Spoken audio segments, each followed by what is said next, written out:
물은 답을 알고 있다. 물이 전하는 놀라운 메시지. 에모토 마사루 지음, 양억관 옮김, 나무 심는 사람 출판사.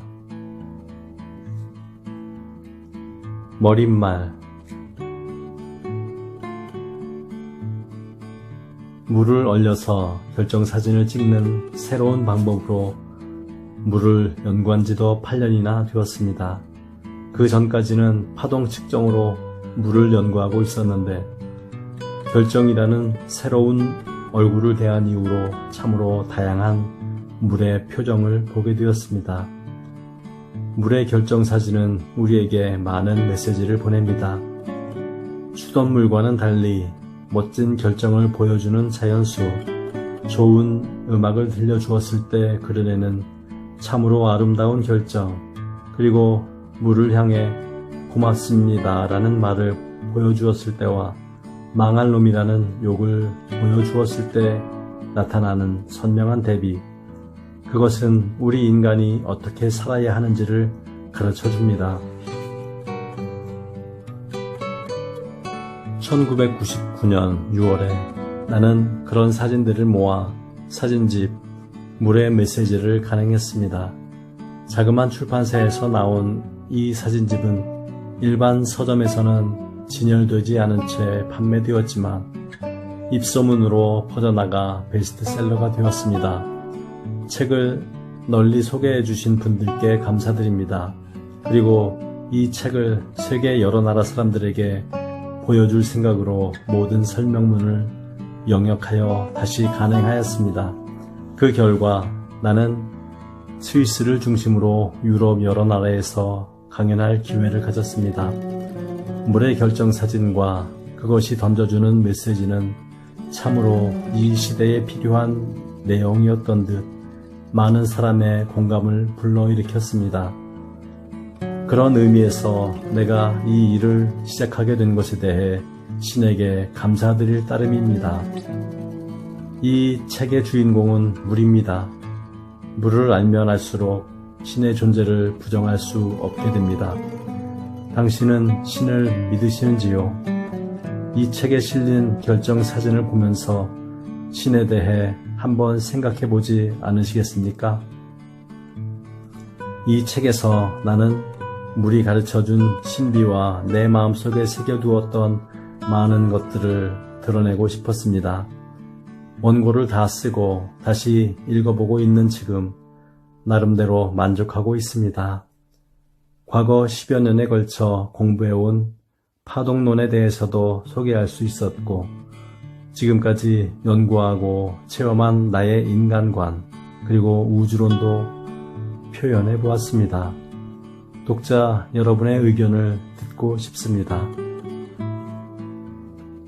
프롤로그. 여러분은 이 시대를 어떻게 살고 계시는지요? 좀 더 간단히 묻겠습니다. 행복하신가요? 물론 행복이란 사람마다 다 다른 의미를 가질 것입니다. 어쨌든 마음 편하게 미래에 대한 불안 없이 가슴 뛰게 즐거우시다면 과연 그것이 당신에게 행복이라 할 수 있을까요? 우리 대부분은 이런 질문에 자신있게 대답할 수 없을 것입니다. 너무 많은 사람이 자신의 삶에 자신감을 갖고 있지 못합니다. 그렇다면 나를 괴롭히는 것은 과연 무엇일까요? 이 세상에 도대체 무슨 일이 벌어지고 있는 겁니까? 나는 현대를 카오스의 시대라고 생각합니다. 카오스는 혼돈, 즉 우주가 형성되기 이전의 혼란스러운 무질서 상태를 말합니다. 그냥 살아가는데 왜 일이 필요한지 모르겠습니다. 신문이나 텔레비전은 홍수처럼 정보를 쏟아내고 거래처에 대한 불만, 오해, 착각 등 우리를 고민스럽게 하는 요인들이 사방에 널려 있습니다. 세계를 둘러보아도 사정은 마찬가지인 것 같습니다. 경제 마찰, 국내 분쟁, 인종차별, 환경 문제, 종교를 둘러싼 전쟁, 이 작은 지구 위에 왜 그리 문제가 많은지요. 그리고 그 가슴 아픈 뉴스들은 불과 몇 초 만에 지구 반대편에 사는 사람들에게 전달됩니다. 마찰로 괴로워하는 사람, 그것을 보고 즐거워하는 사람, 착취받는 사람, 졸부, 가난에 쪼들리는 사람, 도대체 누가 세상을 이렇게 혼란스럽게 만들었습니까? 세계는 하루가 다르게 분열되고 세분화되고 복잡해지고 우리네 삶을 고통스럽게 만들고 있습니다. 카오스의 바닷속에 빠져 우리는 점점 더 깊은 어둠 속으로 빨려 들어가고 있는 것 같습니다. 이 개미지옥 같은 세상에서 구원받을 수는 없을까요? 우리는 그 대답을 구하고 있습니다. 한마디로 세상을 구원할 수 있는 단순하고 결정적인 그 대답을 우리는 애타게 찾고 있습니다. 왜 이런 카오스가 나타났을까요? 그 가장 큰 문제는 무엇일까요? 그것은 세상의 모든 것이 조화가 아니라 분열의 방향으로 나아가고 있기 때문입니다. 그러나 그것 또한 어쩔 수 없는 일인지도 모릅니다. 같은 인간이라고 해도 사는 곳이 다르고 인종도 다르고 사고방식도 다릅니다. 피부색, 생활습관, 종교가 다른 많은 사람들이 이 지구에 함께 살고 있습니다. 또한 대부분 사람들은 이질적인 것을 쉽게 받아들이지 못합니다. 그 때문에 지상에는 수많은 마찰이 끊임없이 일어납니다. 이런 상황을 보고 있자니 인간인 이상 어떤 해결책도 없는 것은 아닐까 하는 생각도 듭니다. 이렇게 되면 우리는 나아갈 곳이 없습니다. 지구에 사는 모든 사람에게 적용될 수 있고 누구라도 납득할 수 있고 또한 이 세계를 간단 명료하게 설명할 수 있는 단 하나의 해답이란 과연 존재할까요? 나는 여기서 그 단 하나의 해답을 제시할 생각입니다. 인간의 몸은 70%가 물이다. 인간이 형성되는 최초의 시기인 수정란 때는 99%가 물입니다.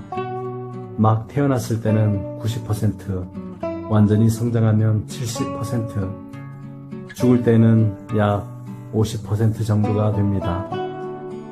그렇게 인간은 태어나서 죽을 때까지 거의 물 상태로 살아갑니다. 물질적으로 볼 때 인간은 물입니다. 이런 진실을 염두에 두고 관찰하면 참으로 많은 것이 눈에 들어옵니다. 어떤 인종에게도 이 전제는 변함이 없습니다. 이것은 전 세계의 모든 인간에게 공통되는 진실입니다. 나아가 인간이 어떻게 살아야 하는가를 알 수도 있습니다. 건강하고 행복한 삶을 살려면 어떻게 해야 할까요? 그건 너무도 간단합니다. 우리 몸의 70%를 차지하고 있는 물을 깨끗하게 하면 되는 것입니다. 강은 흐르기 때문에 깨끗할 수 있습니다. 고임은 물에게도 죽음을 의미합니다. 물은 끊임없이 순환해야 합니다. 건강을 해친 사람 대부분은 몸속의 물, 즉 혈액이 고여 있습니다. 혈액의 흐름이 멈추면 몸은 썩기 시작합니다. 뇌혈관이 막히면 목숨이 위험합니다. 혈액의 흐름이 막히는 것은 왜일까요? 그것은 감정의 흐름이 막히기 때문입니다. 현대의학은 마음이 몸에 끼치는 영향을 하나하나 밝혀주고 있습니다. 즐겁게 가슴 뛰게 살아가면 몸도 좋아지고 고민하고 슬픔에 잠기면 몸도 아픕니다. 감정이 활기차게 흐를 때 우리 마음은 행복으로 가득 차고 몸도 건강해집니다. 탁하지 않고 고이지 않고 흘러야 합니다. 그것보다 인간에게 더 중요한 것은 없습니다. 인간이기 이전에 우리가 물이라는 사실을 깨달을 때 비로소 인간은 무엇인가라는 물음에 대한 해답을 찾을 수 있지 않을까요? 물의 정체를 알면 인간의 본질을 알 수 있고 산다는 것이 무엇인지 그 수수께끼를 풀 수 있을 것입니다. 물이란 무엇일까요? 먼저 물은 생명력이라 할 수 있습니다. 몸속의 물을 50% 잃으면 우리는 살 수 없습니다. 인간은 물을 통해 영양분을 섭취하고 그것을 혈액과 체액으로 몸 곳곳에 옮깁니다. 물이 몸속을 흐름으로 해서 생명은 생명일 수 있습니다. 생명이라는 관점에서 볼 때 물이란 에너지의 전달 매체입니다. 에너지의 전달 매체인 물은 몸속을 다니는 화물차라 할 수 있습니다. 화물차에 쓰레기가 가득 쌓이면 운반하는 물건도 오염되고 말 것입니다. 그러므로 물은 늘 깨끗해야 합니다. 물이 에너지의 전달 매체라는 사고방식은 예전부터 질병 치료에 활용되었습니다. 그 중에서도 동종요법이란 재미있는 사고방식이 있습니다. 동종요법은 19세기 초에 독일인 의사 사무엘 하네만이 개발한 요법이지만 그 기원은 더 오래되었다고 합니다. 기원전 4, 5세기 의학의 아버지라 불리는 고대 그리스의 히포크라테스도 이 요법에 대해 이야기했다고 합니다. 그 핵심은 같은 것이 같은 것을 치료한다. 독을 가지고 독을 치료한다는 것입니다. 예를 들면 납 중독에 걸린 사람이라면 같은 납을 마이너스 12승에서 마이너스 400승 정도로 희석한 물을 마시게 함으로써 증상을 개선할 수 있습니다. 그 정도로 희석하면 물 속에 물질 성분은 거의 없다고 보아야 합니다. 그러나 물질이 가진 그 성질만은 남아 있습니다. 그 물이 납중독을 해독하는 약이 됩니다. 동종요법에서는 희석을 하면 할수록 그 효과는 높아진다고 합니다. 몸속에 있는 독의 농도가 높으면 높을수록 희석률도 높은 쪽이 좋지 않을까 생각합니다. 물질의 효과로 증상을 없애는 것이 아니라 물에 전사된 정보가 중독 증상이라는 정보를 없애는 것입니다. 물은 정보를 전사하고 기억할 수 있습니다. 바닷물은 바다에서 일어난 모든 생명의 이야기를 기억하고 있을지도 모릅니다. 빙하는 몇백만 년이라는 지구의 역사를 간직하고 있을 것입니다. 물은 지구를 순환하다가 우리 몸을 거쳐 세계로 나아갑니다. 물이 기억하고 있는 정보를 읽을 수만 있다면 우리는 거대한 드라마를 보게 될 것입니다. 물을 안다는 것은 우주와 대자연, 생명의 모든 것을 아는 것과 같습니다. 나는 오랜 세월 물을 연구해 왔습니다. 물의 정보를 전사하는 기계를 만나면서 내 인생은 완전히 바뀌고 말았습니다. 나는 미국에서 그 기계를 만나 일본에 소개하고 정보를 전사한 물을 마시게 하여 건강을 회복하는 독자적인 요법을 실천해 왔습니다. 많은 사람들이 내 사무실을 찾아와 건강을 되찾았습니다. 그러나 물만으로 건강을 되찾을 수 있다는 말을 의사들은 도무지 믿으려 하지 않았습니다. 물이 정보를 기억하는 그것을 전달한다는 것은 나의 신념입니다. 그러나 학계에서는 나의 말을 전혀 믿으려 하지 않습니다. 1987년 프랑스의 과학자 자크 벤베니스트가 동종의 요법 원리를 실증하는 실험을 했습니다. 어떤 약을 계산상으로는 분자마저 없어질 정도로 물에 희석시킨 뒤 그 효과를 확인해 본 결과 놀랍게도 농도가 짙은 약과 똑같은 효과를 냈던 것입니다. 그는 그 결과를 영국의 과학 잡지 네이처에 투고했습니다. 네이처지는 1년이나 지난 뒤에 그 기사를 게재하였으나 다음과 같은 코멘트를 덧붙여 놓았습니다. 이것은 믿을 수 없는 실험이다. 물리학적인 근거가 없다. 그래서 그 가설은 지금도 주목받지 못하고 있습니다. 상식을 뒤집는 참신한 연구와 실험을 대하는 학계의 태도는 많건 적건 다 이런 식입니다. 나는 물이 정보를 기억한다는 물적 증거는 없을까? 눈에 보이는 형태로 설명할 수 있는 뭔가가 없을까 하고 늘 생각해 왔습니다.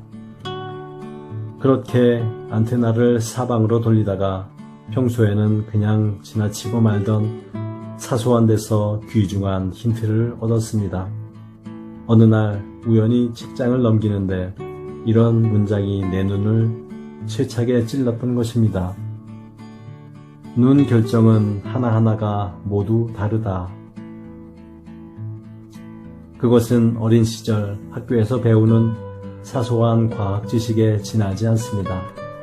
몇백만 년 동안 이 지구에 내린 그 수많은 눈 알갱이의 얼굴이 제각기 다르다는 사실은 나에게 새로운 깨달음을 주었습니다. 그렇다면 물의 결정도 각각 다른 얼굴로 나타나지 않을까? 그 순간 나는 새로운 세계를 찾아 모험을 떠나고 있었습니다. 물을 얼려서 그 결정을 사진으로 찍어보자는 생각이 번개처럼 나의 뇌리를 스치고 지나갔습니다. 나는 한번 마음먹은 것은 꼭 하고 마는 성미입니다. 나는 회사의 젊은 연구원에게 그 실험을 시작하라고 지시했습니다. 여태 누구도 시도해보지 않은 실험이었습니다.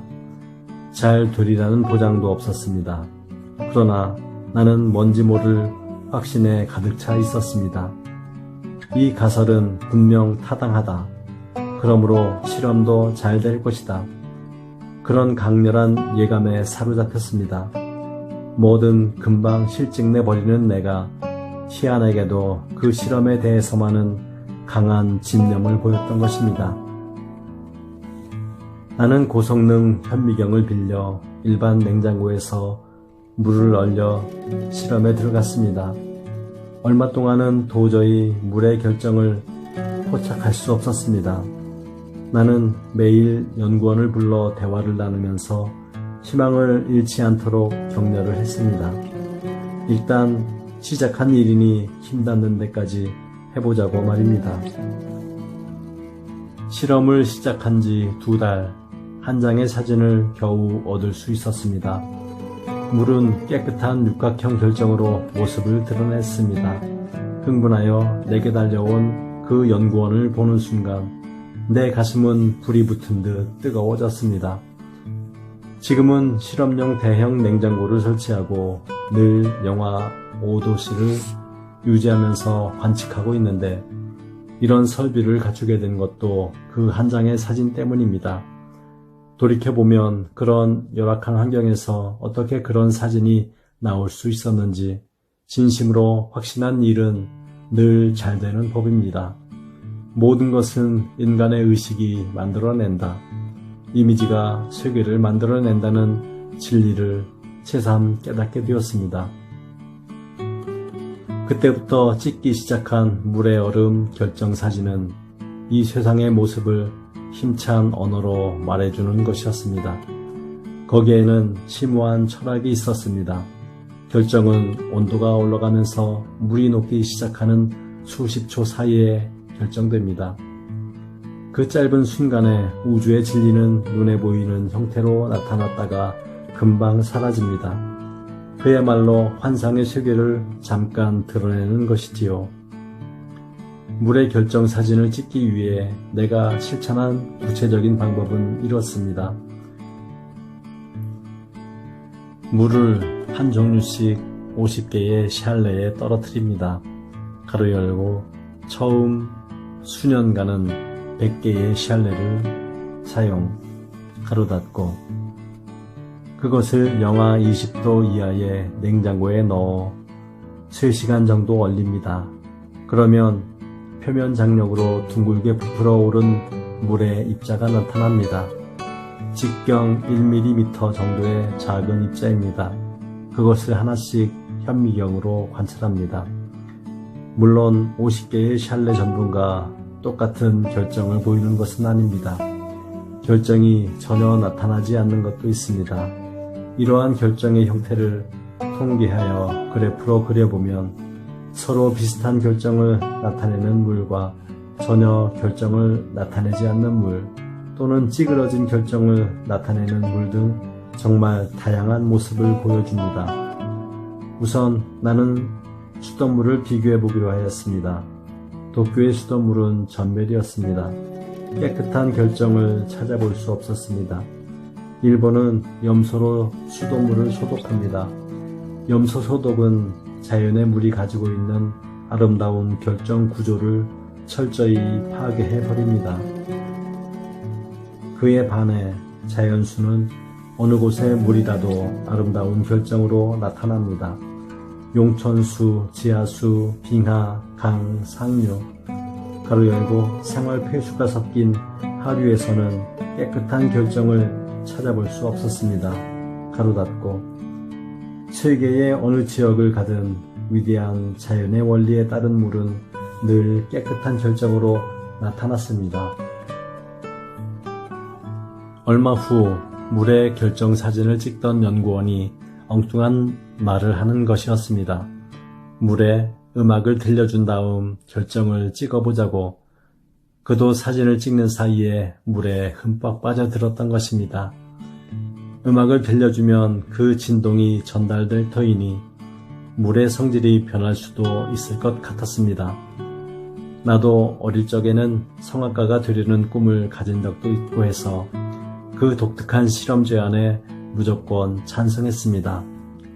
그러나 어떤 음악을 어떤 상태로 들려주어야 할지 몰랐습니다. 우리는 시행착오를 거쳐 두 개의 스피커 사이에 병에 든 물을 놓아두고 사람이 평소에 듣는 음량으로 물에게 음악을 들려주기로 했습니다. 물도 평소에 사용하는 것으로 했습니다. 우리는 약국에서 파는 증류수를 이 실험에 사용하기로 했습니다. 대단한 성과가 나왔습니다. 베토벤의 교향곡 전원은 밝고 상쾌한 곡조에 어울리게 아름답고 잘 정돈된 결정으로 나타났습니다. 모차르트의 교향곡 40번은 아름다움에 대한 동경을 느끼게 할 정도로 깊이 있는 곡인데 화려하고 아름다운 결정으로 나타났습니다. 결정적인 것은 쇼팽의 이별의 곡을 들려주었을 때였습니다. 놀랍게도 작고 아름다운 결정이 분리되어 나타났습니다. 나중에 안 일이지만 이별의 곡은 원제와 다르다고 합니다. 아마 일본어 제목을 붙인 사람의 감성이 결정에 반영된 것 같습니다. 아름다운 고전 음악은 제각기 다른 개성적인 아름다운 결정을 만들었습니다. 그에 비해 분노와 반항의 언어로 가득한 시끄러운 음악은 결정이 제멋대로 깨어진 형태로 나타났습니다.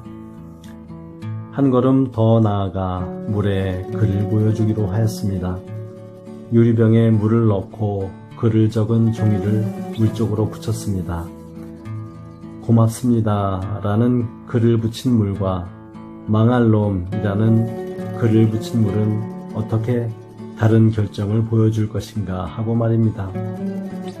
물이 문자를 읽고 그 의미를 이해하여 결정의 형태를 바꾼다는 것은 상식적으로 있을 수 없는 일입니다. 그러나 이미 음악 실험을 통해 자신감을 얻었기에 신념을 가지고 실험을 진행시켰습니다. 미지의 세계로 들어가는 듯한 설렘 속에서 이루어진 실험이었습니다. 정말 놀라운 결과가 나타났습니다. 고맙습니다 라는 글자를 보여준 물은 깨끗한 육각형 결정을 만들었습니다. 그에 비해 망할 놈이라는 글자를 보여준 물은 시끄러운 음악을 들려주었을 때와 마찬가지로 제멋대로 흩어져 찌그러져 있었습니다. 마찬가지로 그렇게 해주세요 라는 글자를 붙인 물은 잘 정돈된 결정을 보였고, 하지 못해 라는 글자를 붙인 물은 결정도 만들어내지 못했습니다. 이 실험을 통해 우리가 일상적으로 사용하는 말이 얼마나 소중한지를 알 수 있었습니다. 긍정적인 말을 하면 그 진동음이 물질을 좋은 성질로 바꿉니다. 부정적인 말을 하면 모든 것을 파괴의 방향으로 이끌어 갑니다. 물을 둘러싼 이야기는 우주의 구조를 탐구하는 모험이기도 합니다. 물이 보여주는 결정은 다른 차원으로 통하는 입구입니다. 결정 사진을 찍는 실험을 거듭하는 가운데 나는 어느새 우주의 심오한 진리에 이르는 계단에 발을 올려놓고 있었습니다. 그 즈음 어떤 결정 사진 하나가 내 마음을 사로잡았습니다. 그렇게 아름답고 화사한 결정을 여태 본 적이 없었기 때문입니다. 그것은 사랑, 감사라는 말을 보여준 물의 결정이었습니다. 물이 기뻐하면서 꽃처럼 활짝 핀 모습은 나의 인생을 송두리째 바꿔버리는 아름다운 사진이었습니다. 사랑, 감사의 물이 보여준 것은 마음이 얼마나 소중한 것이며 의식이 세계의 모습을 바꾸는데 얼마나 큰 영향을 미치는가 하는 진리였습니다. 일본에는 말에 영혼이 깃든다는 고토나마라는 사상이 있습니다. 말을 하는 것 자체가 세계를 바꾸는 힘을 가지고 있다는 사고방식입니다. 말은 우리의 의식에 커다란 영향을 끼치므로 가능한 한 긍정적인 말을 사용하는 편이 좋다는 건 상식적으로 잘 알고 있습니다. 그러나 지금까지 그것을 눈에 보이는 형태로 인식한 적은 없었습니다. 말은 마음의 표현입니다. 어떤 마음으로 살아가는가가 몸의 70%를 차지하는 물의 성질을 바꾸고 그 변화는 바로 몸에 나타납니다. 건강한 몸을 가진 사람은 마음도 건강합니다. 건전한 정신은 건전한 육체에 깃든다는 말은 진리입니다. 물 연구를 시작했을 때 좀 더 많은 사람이 건강하기를 바라는 마음에서 나는 그 사진을 많은 사람에게 보여주었습니다. 난치병에 걸린 사람을 보면 볼수록 그것은 개인의 문제가 아니라 사회 전체의 문제라는 생각을 가지지 않을 수 없었습니다.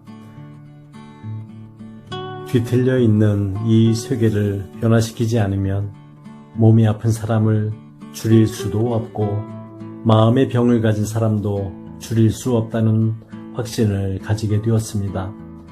세계가 뒤틀렸다는 것은 무슨 뜻일까요? 그것은 마음이 뒤틀렸다는 것입니다.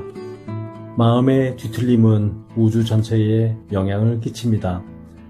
물 웅덩이에 한 방울의 물을 떨어뜨리면 전체에 파문이 퍼져나가듯이 한 사람 한 사람의 뒤틀린 마음이 전 세계를 뒤틀리게 하는 것입니다. 그렇지만 마음 놓으시기 바랍니다. 구원은 있습니다. 그것이 바로 사랑, 감사입니다. 세계는 간절히 원하고 있습니다. 세계는 아름다워지고 싶어합니다. 최고의 미를 갈구하고 있습니다. 최초의 정의를 떠올려 보십시오. 인간은 물입니다. 물의 결정사진을 본 사람은 몸속의 물에 어떤 변화를 겪었을 것입니다. 그 속에서 우리는 최고의 미를 발견할 수 있었습니다. 그것은 사랑, 감사의 결정입니다. 모든 종교의 근원은 거기에 있습니다. 그 상태에서는 법률이 필요 없습니다. 당신은 대답을 알고 있습니다. 사랑, 감사가 세계를 이끄는 키워드라는 것을. 물은 우리에게 어떻게 살아가야 하는가를 확실히 가르쳐주고 있습니다. 그리고 물을 둘러싼 드라마는 체포 하나에서 우주로 이어지는 끝없는 이야기입니다. 당신도 나와 함께 그 드라마를 즐기지 않으시겠습니까? 구독과 좋아요는 서로의 기쁨입니다. 감사합니다. 축복합니다.